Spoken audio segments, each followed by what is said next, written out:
Construction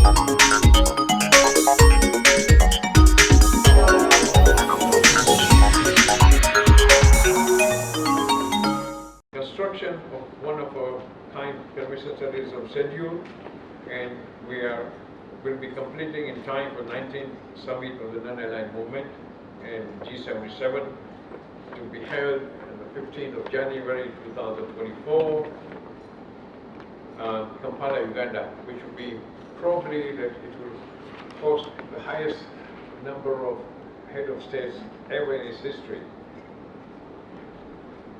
Ruparelia Group, the project developers, have assured the stakeholders.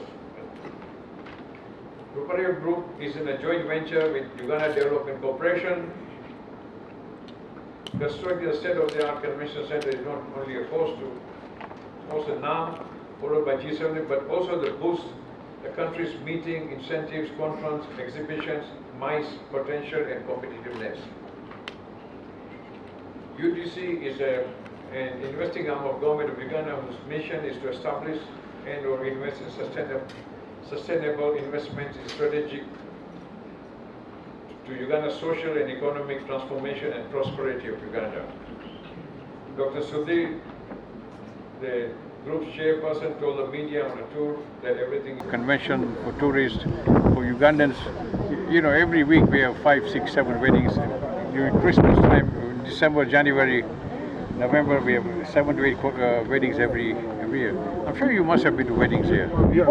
You know, it's not a new thing to all of you.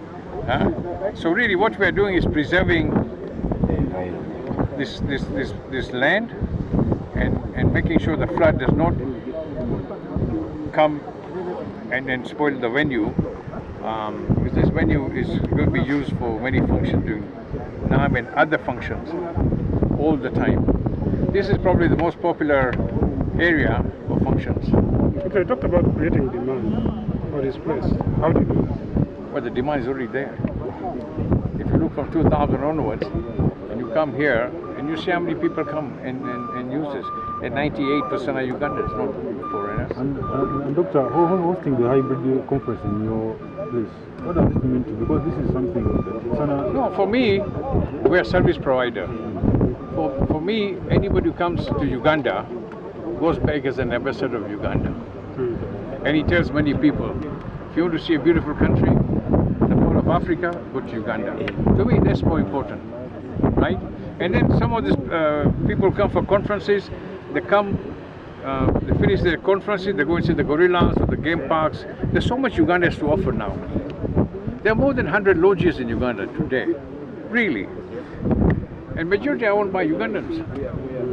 You know, they're not foreign owned. So the business acumen everywhere is getting smarter, more mature, and very practical.